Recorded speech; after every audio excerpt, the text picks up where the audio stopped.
За бүгдээрээ сайн байцгаана уу? Та бүгдтэй энэ өдрийн мэндийг хүргье. За би яг одоо болохоор амралтанд байна. Тэгээд Италид амарч байна. Тэгээд түрүүчийн 7 хоногт 2 жилийн дараа шинэ бичлэг оруулаад хүмүүсийн хандлт үнэхээр гоёсэн. Тэгээд надад урам зориг өгөөд за одоо бичлэгүүдэд үргэлжлүүлэх гэсэн одоо сэтгэл улам их төрсэн байгаа. Тэгээд ердөөсөө л бараг 4-5 хоногийн дотор 20 мянган хүмүүс үзсэн байсан минь бичлэгийг. Тэгээд маш олон комментууд ирсэн. Тэгээд би юу гэж бодсон бэ гэхлээр ер нь над шиг хүмүүс зөндөө байдаг юм байна. Тэгээд бүгдээрээ нэг завин дээр сууж яваа хүмүүс юм байна гэж бодсон. Тэгээд нэг тийм инээдтэй бодолд төрсэн. Одоо над шиг ийм олон хүмүүс одоо Монголд байдаг юм болвол би барыг Монголд очиж байгаа. Арийн нэгэн single найзууд гэсэн тийм парти хийгээд хэдүүлээ би үнтэйгээ танилцаад. Тэгвэл зүгээр юм болов гэсэн нэг тийм инээдтэй санаа төрсөн. Гэхдээ энэ жил би Монгол явахгүй гэж бодож байгаа. Хэрвээ одоо хамтран ажиллах компани эсвэл кино гарч ирэх юм бол Монголд очиж ажиллана. Гэхдээ ер нь сүүлийн жил би нэлээд удаан Монголд байсан болохоор ер нь одоо ингээд ойрхон Монгол явхаа болоод жоохон Германд ажил карьертаа хандъя гэсэн тийм санаатай байгаа, төлөвлөгөөтэй байгаа. Тэгээд яг одоогоор болохоор би одоо бараг 2 жил амралт хийгээгүй, далайн иргэдээр очиагүй. Тэгээд 2 жилийн дараа анх удаага single одоо болоод далайн иргэдээр амарч яасан сонирхол эд юм байна. Одоо урд нь ингээд дандаа экс партнертойгоо амралтанд явж одоо дурсамжийг бүтээдэг байсан бол одоо ингээд ганцаараа дурсамж бүтээж байна гэх юм уу. Гэтэ яг гав ганцаараа биш л дээ. Би ихчийнхаа гэр бүлтэй хамт энд ирсэн байгаа. Тэгээд гэр бүлээрээ сайхан амарч байгаа болохоор 2 дүүтэйгээ, ихчтэйгээ, нөхөртэй тэгээд олуулаа байгаа болохоор бас ганцаардах нь гайгүй байна л да.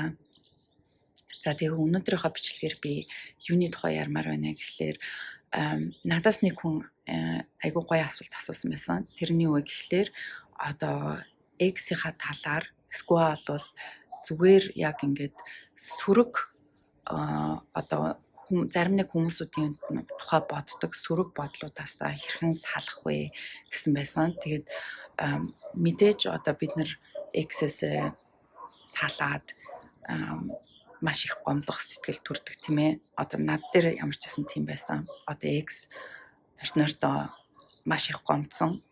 Тэгээд дээрэс нь надад яагаад ингэж хандсан болоо гэсэн бас сэтгэл төрд юм байлээ. Яагаад тэгэхээр хүн хамгийн сайнараа л одоо хичээн штэ тийм үстэй. Эсвэл бол за энэ мод нэг ингэж тааруулаад амьдрчиж гэдэг юм уу тий. Хүнтэйг хизээч тэгж бодож амьдрдгүй. Тэгээд би бол өөрийнхөө хувьд бол өөрт одоо байгаа бүх юмаа тэр хүнд ингэж зориулаад 10 хэдэн жил ингэж хамт амьдраад ингэсний дараа одоо би хүүхдчгүй яг үнэндээ ингээд гомби гоцон толгой болоод ингээд 10 хэдэн жилийн дараа ингээд бүх юмыг нойлоос эхлүүлж байгаа. Ингээд бол цаанаасаа бүр өөрөө ирэхгүй гомдох сэтгэл төрд юм байлээ. Тэгээд энэ талаар би бас экстэйгээ ингээд айгүй олоодаа ярилцж үзсэн. Тэгээд өөрийнхөө одоо бас гомцсон сэтгэлийг ч гэсэндээ илэрхийлээд тэгэхэд бол манай экс ч гэсэндээ надад асар их зүйлүүд дээр гомцсон байт юм байна лээ. Тэгэхээр ер нь хин хамгийн өөрийнхөө байгаа боломжоор хичээсэн. Одоо өөрийнхөө хамгийн сайнаар хичээсэн гэх юм уу тийм ээ.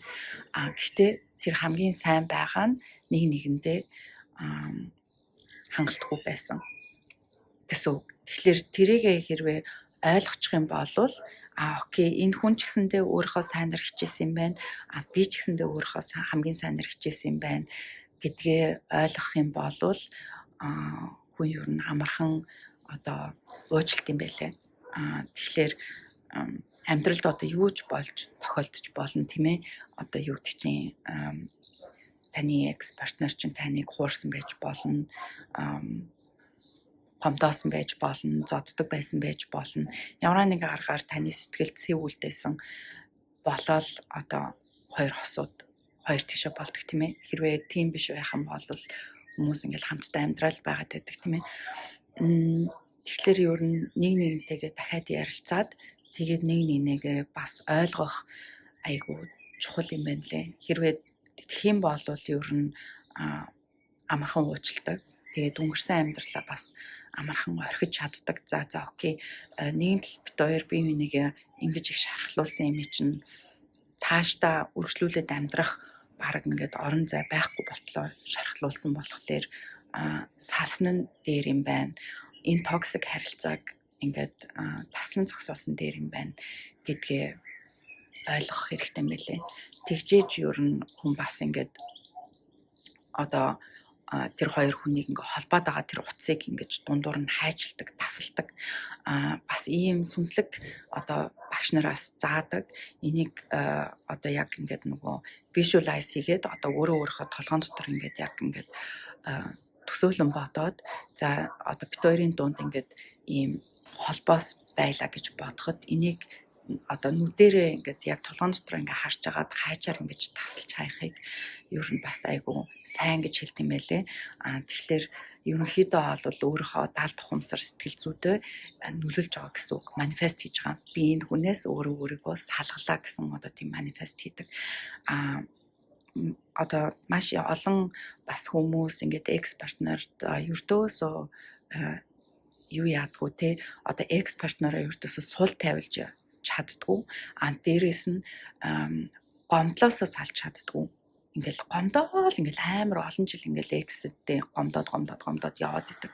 Тэгэхээр энэ бид нарыг юунд хүргэдэг вэ гэхлээр танд унгаадаг. Бид нэр өөрөө өөрсдийгөө одоо өнгөрсөн амьдралтаа ингээд цоожлоод байгаа гэсэн үг. Тэгэхээр хэрвээ бид нэр өөрөө өөрсдийгөө өнгөрсөн амьдралтаа цоожлоод экс партнероо сул тавилж явуулж чадахгүй одоо тэр утсыг холбоод байгаа утсыг нь хайчилж чадахгүй ингээл гомдоол ингээл тэрийг ингээл байнгын яриад ингээ яваад ах юм бол бид нэр шинэ партнертой уулзах энерги ингээ хаагаад байгаа гэсэн үг.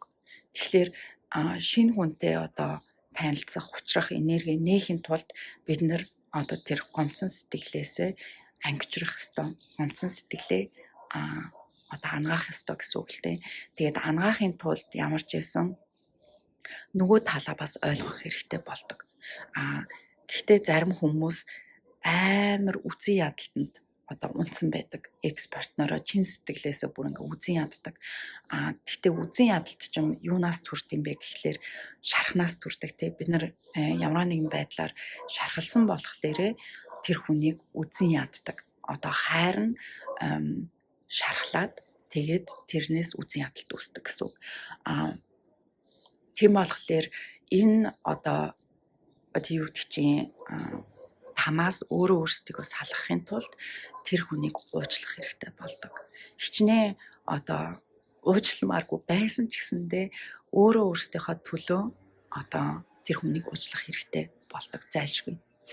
Тэр хүн юу ч хийсэн байж болно. Гэхдээ тэглээгээд та өөрийгөө одоо юу гэдэг чинь тамнаас гарахгүй тэр тамны одоо тойрогноос гаргаж чадахгүй ингээл яваад ах юм бол та өөрөө л хохирно гэсэн үг. Тэгэхээр өөрийнхөө төлөө одоо экс партнераа ямар ч байсан уучлах ёстой байдаг. Уучлчихлаар ингээд нэг ялагдаад байгаа юм шиг нэг тийм сэтгэл төрдөг тийм ээ. Одоо би нэг ингээ уучлчих юм бол би ялагдчихлаа. Би сул дорой болчлоо гэж боддог. Гэтэл яг үнэн бодит зүйл дээрээ уучлах чадсан хүн хамгийн хүчрхэг хүн байдаг. Яагаад гэвэл уучлахад хин нэг одоо өөрөө чинь гомдоосон, өөрөө чинь шархлуулсан хин нэг уучлахад маш их хүч чадал шаарддаг хүнээс, маш их ухамсар шаарддаг, маш их хүч чадал шаарддаг, энерги шаарддаг. Тэгээд дээрэс нь тэр хүнтэй ярилцаад тэр хүний перспектив, тэр хүний үнцгийг бас хүлээн зөвшөөрөх ёстой байдаг. Чи яагаад намайг хуурсан юм бэ ч гэдэг юм уу. Чи яагаад надтай гэр бүлээ зохиоё гэж бодоогүй юм бэ ч гэдэг юм уу, тийм ээ. Одоо ямар ч шалтгаан байж болно шүү дээ, тийм ээ, салахад.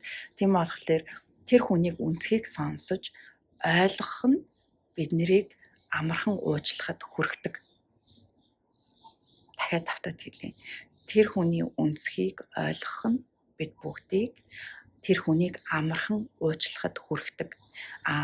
Уучлалт нь биднэрт эрх чөлөө, амар тайван байдлыг бидний одоо сэтгэл тавчирдаг. Тийм болохоор уучлалт гэдэг нь маш чухал гэсэн. Бид нар өөрөө өөрсдийгөө одоо эрх чөлөөтэй, амар тайван, сэтгэлийн амар тайвантай байлгах гэж бодгол юм бол өнгөрснийг өөрөөсөө чөлөөлөх хэрэгтэй байдаг. Энэ бол үнэхээр хэцүү. Яагаад гэхээр хүн болгон өөрийн амьдралыг туулдаг. Өөр шалтгаанаас болж салдаг. Зарим нэг эмэгтэйчүүд бүр ингээд асар их том хэрцгийлэлт, асар их хэмжээний сэтгэл зүйн дарамт, бие мах бодийн дарамт, хүчирхийллийг одоо хүртсэн байдаг. Тэгэхээр тийм экспертнороо хүн яаж амархан суул тавьж явуулж, яаж амархан уучлах юм бэ, тийм ээ? Тийм асуулт бас төрнө л дөө. Гэхдээ яаж хийж агаад бид нэр тэр хүмүүсийг уучлж, суул тавилж, явуулж ээж өөрөө өөрсдийнхөө сэтгэлийн амар тайван байдлыг олж, өөрөө өөрсдийгөө эрх чөлөөтэй амьдруулна гэсэн үг. Тэгжээж бид нар шинэ хүнтэй танилцах, дээрэс нь хортой харилцааг таслан зогсоож, одоо хоргүй хайраар дүүрэн харилцааг бид нар өөрөө өөрсдөлгөө татна гэсэн үг. Энэ процессоо олвол зүгээр нэг өдрийн дотор ингээд болцдог зүйл биш. Бид нэр өөрөө өөрсдөө асар их ажиллах хэрэгтэй байдаг. Асар их зүйлийг бодно, тунгаах хэрэгтэй байдаг. Тэгэхээр асар их цаг хугацааг өөрөө өөртөө өнгөрүүлэх хэрэгтэй байдаг. Тэгэхээр бас ганцаардаж сурах нь биднэрт тус нэмэр болдог. Тэгэхээр бид нар ганцаардж ээж өөрөө өөртөө амьдралыг эргцүүлэн бодож ээж яагаад юу нэг ийм хүнтэй би хамт байсан юм бэ? Яагаад энэ олон жил би ингэж их тиссэн юм бэ? Яагаад би энэ хүнийг ийм олон удаа уучлсан юм бэ? Яагаад би ийм сул дорой байсан юм бэ? Гэдэг ийм асуултуудыг өөрөөсөө асууж өөрөө өөртөө хариулах нь биднээс асар их хүч чадал шаарддаг. Тэгээд цаг хугацааг шаарддаг. Тэгэхээр бид нар 1 жил байна уу, 2 жил байна уу, 3 жил байна уу өөрт хэрэгтэй хугацаагаа өөртөө өгөх нь маш чухал гэсэн үг. Тэгээд энэ процессыг даван туулж ээж өөрөө өөртөө нүүр тулж ээж магадгүй өөрийнхөө сул дорой байсныг хүлээн зөвшөөрч ээж би аймхаа байсан болохоор энэ хүнээс салж чадаагүй. Би ганцаараа байхаас айсан болохоор салж чадахгүй байгаад байсан. Би энэ хүнээс эдийн засгийн хамааралтай байсан болохоор би салж чадахгүй байгаад байсан. Энэ хүн ямар нэгэн байдлаар миний толгойг эсвэл зүрх сэтгэлд манипуляц хийгээд миний толгойг эргүүлсээр агаад буцааж байлгадаг байсан. Намайг дандаа ийм нэг жижигхэн хайрцаг дотор байлгадаг байсан. Тэгээд тэрийг би өөрөө хүлээн зөвшөөрдөг байсан болохоор ийм олон жил твцсэн юм аа гэдгийг өөртөө хүлээн зөвшөөрөх үнэхээр хэцүү байдаг. Би маш олон шүнийг уйлж өнгөрөөсөн, маш олон сарыг ганцаараа өнгөрөөсөн, маш олон зүйлүүдтэй би өөрөө нүүр тулгарч үнэхээр хэцүү цаг үеийг даван туулсан. Үнэхээр үсээ цайртлаа, нүрээ үрчлээстлээ, би бодож юмыг тунгааж, өөрөө өөртөө нүүр тулж, өөрийнхөө сул дорой байсныг хүлээн зөвшөөрч, өөрийнхөө амьхаа байсныг одоо хүлээн зөвшөөрсөний эцэст би одоо энэ бичлэгийг хийхэд одоо бэлэн болсон гэх юм уу тий. Зоригтойгоор энэ сэдвийн тухай би ярихад хүрсэн. 2 жилийн өмнө би олол хизээч энэ сэдвийн тухай ярьж чадахгүй байх байсан. Магадгүй 1 жилийн өмнө ч гэсэндээ би чадахгүй байх байсан. Тэгэхээр энэ 2 жилийн хугацаанд олол би өөрийгөө асар их өшөө ихээр танин мэдэж тийм ээ өөрөө өөртөө нүүр тулж өөрөө өөрийгөө улам ихээр хүлээн зөвшөөрөхөд хүрсэн. Тэрэндээ би өөрөө өөртөө баярлж байгаа. Тэгээд дээрэс нь өөрөө өөрийнхөө өсөлтөнд бас баярлж байгаа гэх юм уу тийм ээ. Одоо бол нэрээ жингнээс надад юу ч наалтах болсон. Нэрээ хинч юу ч хэлжсэн надад наалтах болсон. Зарим хүмүүс өөрийн чинь урдны хар чинь харах гэж оролддог. Эсвэл бол урдны сул дорой байснаар чинь одоо өөрөө чинь дүнлэх гэж оролддог ч гэдэм үү тийм ээ. Сүүлд би нэг маш олон жил найзлсан найзтайгаа ам зөрөөд хэрэлдээд салсан байдаг. Тэгэхэд тэр надад юу гэж хэлсэн бэ гэхэлэр чи тийм бидтэй, чи ингэдэг бидтэй, чи хүмүүстэй угаасаа юу яаж чаддгүй бидтэй, чамд баг найз байхгүй бидтэй гэд ингээд амар их олон юмнууд ингээд надад хэлсэн. Тэгэхэд би өөрөө юу гэж хэлсэн бэ гэхэлэр наа чин зөвхөн чиний л бодол. Чи намайг юу гэж бодмоор байна? Чи өөрөө өөрөөрөө намайг бод. Би өөрийгөө хин гэдгийг мэднэ. Тэгээд дээрэс нь би уртган шигэ биш. Чи намайг уртны одоо хариун болроор дүнживэл үгүй. Би бол өөр хүн болсон. Тэр чи магадгүй өөрөө дээр үеийн одоо цаг хугацаанд өнгөрсөн цаг хугацаанд амьдардаг бол би тэнд амьдрахаа болсон. Би 10 жилийн өмнөх, 5 жилийн өмнөх, бүр 1 жилийн өмнөх Арин болор Ариана биш болсон. Би өнөөдөр шал ондоо эмэгтэй хүн болоод, ондоо өөрөө өөрийнхөө тухай боддог болоод, ондоо бусдуудын тухай боддог болоод, ондоо амьдралын тухай боддог болоод тийм ээ. Ингээд явж гин. Би өөрөө өөрийнхөө сул тал, давуу тал бүх юмыг мэддэг. Тэгэхээр чиний надад хэлж байгаа, намайг триггер хийх гэж байгаа, эсвэл намайг уурлуулах гэж байгаа, намайг албаар гомдоох гэж байгаа надад үг чинь надад угаасаа нөлөөлөхгүй. Чи өөрөө өөрийгөө хичээ. Чи өөрөө өөрийгөө одоо хар тий өөрөө өөрлөгөө өнгөж одоо юу гэдэг вүлээ өөрөө өөрлөгөө одоо хар гэж би урд нь хэлээд тэгээд тэр одоо нөхөрлөлийг би өөрөө талсан зогсоосон. Тэгэхээр хүн заавал экспертноороо сул тавилж явах биш. Амьдрал заримдаа чамайг өсөх үед, өсөлтийн чинь үед угаасаа ингээд чамд хэрэггүй хүмүүсүүдийг ингээд арчаад яваад идэг, чамаас ингээд салгаа яваад идэг. Яагаад тэгэхээр чиний vibration, чиний өөрөөсөө гаргаж байгаа тэр энерги, фреквенц тийм ээ, тэр чинь ингээд шал өөр ондоо левел дээр ингээд яваад байгаа учраас чиний левелээс одоо энергиэс доогуур энергитэй хүмүүсүүдийг амьдрал ингээд шүүртэд ингээд амьдралаас чинь гаргаа яваад. Тэгэхээр өөрийнхөө процессыг итгэх ёстой. Би нэг найзаа алдчихлаа. Би экспертнаараа алдчихлаа гэд өөртөө буруу шаардлагагүй.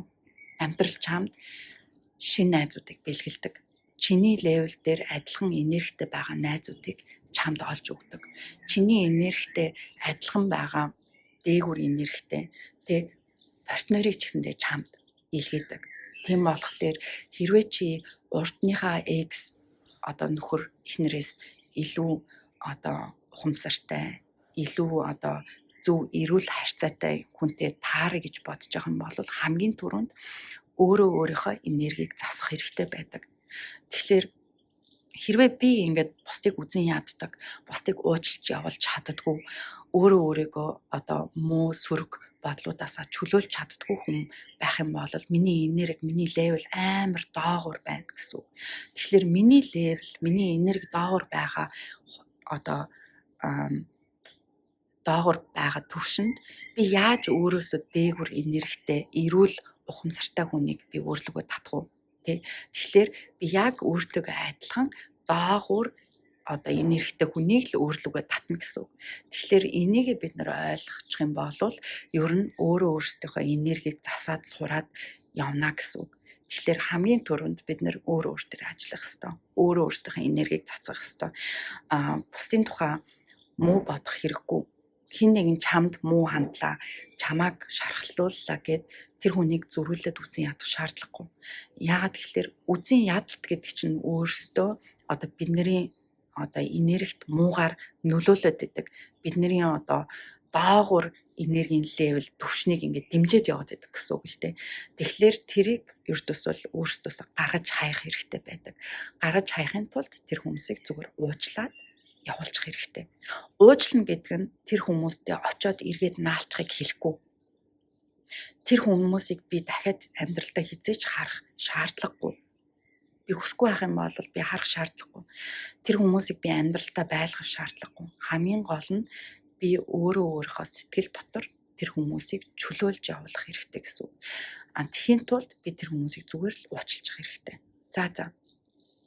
Яагаад энэ хүн надад ингэж хандж байгаа юм болоо? Яагаад энэ хүн намайг ойлгохгүй байгаа юм болоо? Яагаад энэ хүн нэг ч удаа миний үнцгийг харахыг хүсэхгүй байгаа юм болоо? Тийм ээ? Окей, за. Энэ хүн угаасаа одоо юу гэдэг чинь өсөлтийн процесс нь эхлэегүй. Одоо амьдралыг эргцүүлэн бодох, тийм ээ? Хүнийг уучлах, одоо юу гэдэг чинь тэ өөрийгөө одоо энэ хар муу сэтгэлээс чөлөөлөх болоогүй юм байна. Тэгэхээр би өөрөө тэрийг ухамсарлаж байгаа, ойлгож байгаа учраас би сул тавиа явуулж байна. Тэ энэ холбоод байгаа утсыг нь би өөрөө хайчилчих гээд ингээд хайчлаад өртөөсөө л энэ сүрэг хүмүүсүүдээ амьдралаас арчиж гаргана гэсэн үг. Би бол гэхдээ экс партнертойгоо өнөөдрийг хүртэл холбоотой байдаг.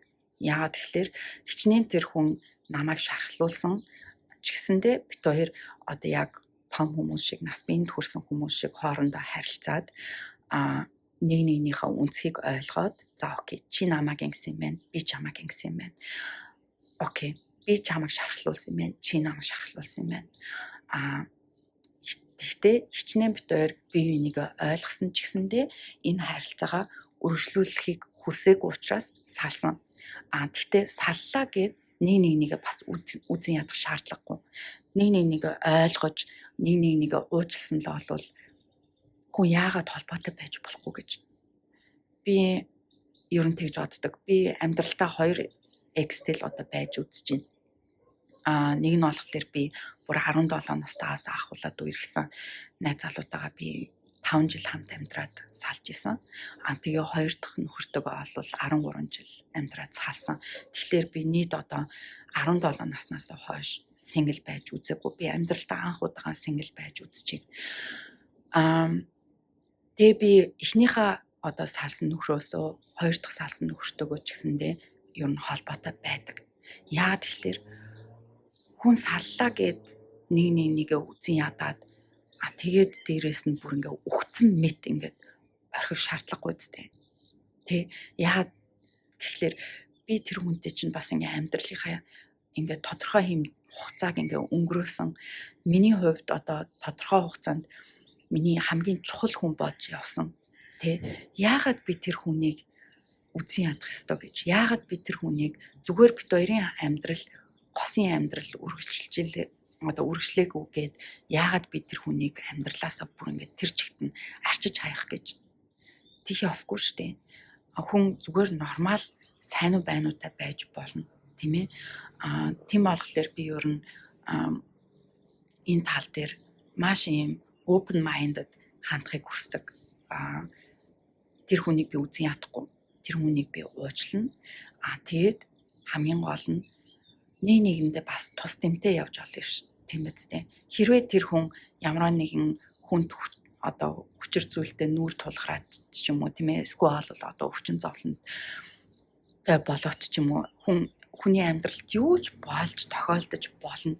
Гэхдээ хүн эргээд бие бинийгээ харах орон зайтай болдог ёстой юм шиг надад санагддаг. Эргээд нэг нэгэндээ туслах, тийм ээ. Эргээд нэг нэгэндээ түшиг болох тэр орон зайг одоо үлдэх ёстой юм шиг надад санагддаг. Тийм болохоор ерөнхийдөө би экс партнертойгоо холбоотой байхыг хичээдэг. Одоо хичнээн өдөр болгон холбоогүй ч гэсэндээ яаж нэг сартаа нэг удаа сайн уу, юу вэ? Амьдрал чинь сайн уу? Ажил төрөл чинь юу вэ гэдэг ингээ асуухыг би хичээдэг. Одоо Монголд байдаг экстэйгээ ч гэсэндээ би тхийг ер нь боддог. Одоо Монголд очих болгондоо яаж ч нэг кофе уухад сайн уу, юу вэ гэд ингэдэг. Гэхдээ сүүлд надад нэг сони юм тохиолдсон.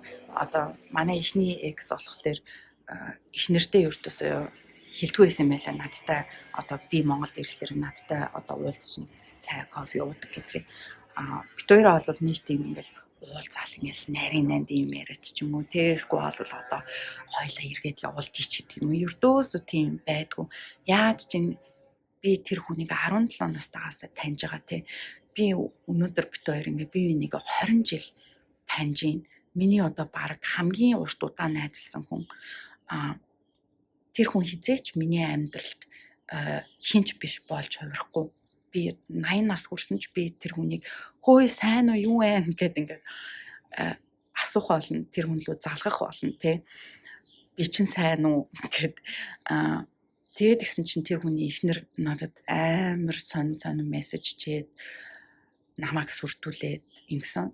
Тэгээ би юу олж мэдсэн бэ гэхээр за окей. Ер нь ихэнх монгол эмэгтэйчүүд одоо миний хэмжээнд гэж хэлэхлээр айгу муухай ах л та. Гэхдээ ер нь бас ингээд юмыг наантай цаантай бодох нь арай болоогүй юм байна. Энэ процессыг хийх ёстой юм байна. Ер нь нийгэм нь өөрөө жоохон эрүүлчих ёстой юм байна гэж би бодсон. Яагаад хүн экс партнертойгоо нэг цай ууж болохгүй гэж тий. Яагаад бид хоёр нэг уулзхлаарээ л эргээд нийлчих юм уу тий. Тийм юм тэр хүн бодож байгаа юм бэ тий. Тэгэхээр тийм юм бодож ийна гэдэг нь тэр хүн амар айцтай амьдрдаг байгаа хгүй юу. Тэгээ би тэрийг нь ойлгоод би одоо тэр ихнийхээ эксээс шууд зайгаа авсан. Яагаад тэгэхээр за энэ эмэгтэй ер нь болол өөртөө тодорхой хэмжээнд итгэлгүй байна. Тэгээ дээрэс нь нөхрийгөө өөрийг нь хаяа явчих гэдэг гэж айгүй айдаг юм байна гэж би ойлгоод тэр эмэгтэйг би бас өрөвцөн. Яагаад тэгэхээр би тэр хүнээс салсан штэ. Тэр хүн намайг хаяагүй. Тэгээд дээрэс нь би тэр хүнтэй кофе уулаа гэд надад тэр хүнтэй одоо бэлгийн харилцаанд орох ямар ч сэтгэл төрдгөө. Би тэр хүнийг харахаар бүр ингээд нэг юм хамаатан садан гэр бүлийнхаа хүнтэй уулзж байгаа юм шиг тийм дотн надад санагддаг. Хизээч гэхдээ би эргээд одоо бүр тэр 20 жилийн өмнөх байсан шиг тэр хүнд хайртай эсвэл бол одоо юу гэдэг чинь тэр хүнийг хүсдэг тийм сэтгэл өртөөс байхгүй. Яагаад иймэрхүү ийм жижигхэн юмыг тэр эмэгтэй ойлгохгүй байгаа юм бэ гэж би бодоод эхлээд жоохон гомцсон. Гэхдээ дараад нь би тэр эмэгтэйгийн үнцгийг олж харсныхаа дараа тэр эмэгтэйг уучлаад дээрэс нь өрөвдөх сэтгэл төрсөн. Тийм учраас би одоо эхнийхээ экс одоо тэр залуутай дахиж одоо харилцаа одоо Монголд очихлоор уцаар яриад ч юм уу эсвэл алууд хамт кофе уу юм уу ч юм уу те тэгэхээр өртөөсөө болсон. Яагаад тэгэхээр би хүний амьдралд гай учруулмааргүй тийм ээ. Тэгэхээр тэр эмэгтэй өөрөө ойлгосон цагтаа Ариана энэ хоёрын донд манай нөхөр хоёрын донд угаасаа юу ч байхгүй байна. Энэ хоёр зүгээр л найзууд юм байна. Энэ хоёр бүр багасаа ингэж найзалсан болохоор энэ хоёрын дунд бас нэг юм тэ одоо юу гэдэг чинь бүр ингээд дээр үеийн нэг юм нандан холбоос байдгийм байна гэдгийг хэрвээ ойлгох юм бол ойлгосон цагтаа би тэр хүнтэй эргэж холбоо байна гэсэн үг. Тэр эмэгтэй өөрөө зөвшөөрөх хэрэгтэй гэсэн үг шүү дээ тийм ээ. Гэхдээ ер нь ихэнх монгол эмэгтэйчүүд тийшээ очих зам нь нэлээд урт байгаа гэсэн үг л дээ. Яагаад гэвэл энэ талаар ер нь эргцүүлэн боддог эмэгтэйч бараг байдгүй. Тэгэхээр ер нь ихэнх Монгол байгаа эмэгтэйчүүд амар хартай. Тэгээд ингээд нэг нөхрөө ч юм уу эхнэрээ ч юм уу ингээд өмчилж авахыг хүсдэг. Гэхдээ бид нэр партнертай байлаа гэд бид нар тэр хүний өмч болохгүй, хизээч болохгүй. Тэр хүний сэтгэл зүй болон тархийг удирдах хизээч чадахгүй. Бид нар партнертай боллоо гэсэн ч бид нар одоо хувь хүн хэвээрээ байх болно. Гэтэл Монголд одоо бүгдээрээ тэмшилтэй. Гэхдээ ихэнх хүмүүс яадаг вэ гэхлээр ингээд нэгнийхээ хувийн орон зайд халтаад нэгээ бүр ингээд контролдох дээрээс нь тэр хүмүүсийг бүр эзэмшгээд өөрийн эрхэндээ оруулах гээд ингээд байдаг. Тэр нь өөрсдийнх нь харилцаанд нь асар хортогоор нөлөөлж одоо тэр хүмүүсүүдийн хоорондын харилцааг улам токсик болгож өгдөг гэсэн үг. Тэгэхээр ер нь бас эрүүл харилцаанд нэг нэгнийхээ хувийн орон зайг ойлгох, юмыг наадад цаантаа бас бодох, тэгээд дээрэс нь нэг нэгэндээ итгэх хэрэгтэй болдог. Гэтэ өөр нэг хүнд итгэхээс өмнө хүн өөртөө итгэлтэй байх ёстой. Тэгэхээр өөртөө итгэлтэй болохын тулд өөрийгөө хайрлах ёстой, өөрийгөө хүлээн зөвшөөрөх ёстой. Тэгээд дээрэс нь өөрийнхөө үнцэнд бас итгэх ёстой. Өөрийгөө хайрладаг, өөрийгөө үнэлдэг эмэгтэй хүн хизээж миний партнер намайг хуурна, эсвэл намайг хаяа явчихна гэж бодохгүй. Би жишээлбэл экс партнер дээр хизээж тэгж бодож байгаагүй. Тэрний өмнөх партнер дээр ч гэсэндээ энэ намайг хуураа явчихна ч гэх юм уу те. Тэгж өртөөсөн бодох сэтгэл надад төрдгөө байсан. Магадгүй би 17 настай, 18, 9-тэй байхдаа өөрийгөө таньж мэдээгүй байхдаа тэгж бас боддог байсан л ах. Тийм айцтай байсан баг. Гэхдээ тэр нь юутай холбоотой байсан бэ гэхлээр би өөрийгөө олж таниагүй, би өөрийгөө хэн гэдгийг мэдгүй, би өөрийгөө үнэлдэггүй байсан учраас хэн нэгэн намайг хуурчин, хэн нэгэн намайг орхио явчихна гэж айж тэрнээсээ болоод нөгөө хүнийг контролдох гэж оролддог байсан. Тэгээ өнөөдөр би ингээд 30 гараад олон зүйлийг үзсний дараа би хин нэг угаасаа контролдож чадахгүй. Хин хүний хайрыг би өөртөө тулгаж чадахгүй. Юу гэдэг чинь чи намайг хайрлаач. Би чамайг ингэж хахад чи яагаад намайг ингэхгүй байгаа гэж би хэлж хизээч чадахгүй болсон. Ер нь ирээдүйн шинээр надтай нэлэх партнердоо би урд нь өөрөө гаргаж ирсэн алдаануудыг улам ихээр засаж амьдрна гэж би бодож байгаа. Яагаад тэгэхээр хүн угаасаа яг тийм байлаа ингээл нэг хэрүүл урал ингээл болохлээр би ингээд хахад чи яагаад намайг ингэхгүй байгаа ч гэдэг юм уу тийм ээ. Гэхдээ яг үнэн бодит зүйл дээрээ тэр хүнээс тэр хүсэж байгаа юм хамгийн эхлээд бид нэр өөртөө сурчих хэрэгтэй. Юу гэдэг чинь тэр хүнээс хүсэж байгаа хайр, тэр хүнээс хүсэж байгаа халамж тийм ээ. Тэр хүнээс хүсэж байгаа эд материаллык зүйлийг өөртөө эхлээд өгөөд сурчих хэрэгтэй юм шиг надад санагдсан. Тэгэхээр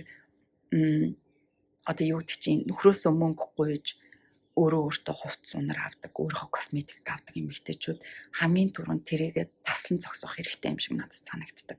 Ер нь ингээд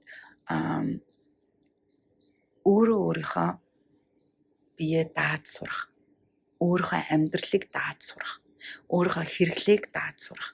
Энэ бол өөрийн чинь асар их үнцэнтэй болгож өгдөг эрэгтэй хүний өмнө. Тэгэхээр нэг ингээд шалдар бултар зүйлнээс эрэгтэй хүнээс хамааралтай байх нь токсик харилцааг бий болгоход хүргэдэг. Яагаад тэгэхээр эргүүлээд нөгөө хүн чинь яг тэрнгээрээ өөрөө чинь ороодог гэсэн үг байхгүй юу? Үгсэн би чамд угаас имиж чинь авч өгдөг үстэй. Чи өөртөө юу гэдгийг баг ингээд нүүрнийхээ бүдгийг ч авч чаддаггүй үстэй. Чи хувцамдраач авч чаддаггүй үстэй. Чиний өмсөн зөөсөн юм чинь би бүгдийг нь авч өгч чинь. Чи надаас угаасаа салж чадахгүй. Би чамд хэрэгтэй гэсэн ийм хандлтыг бий болгодог гэсэн үг.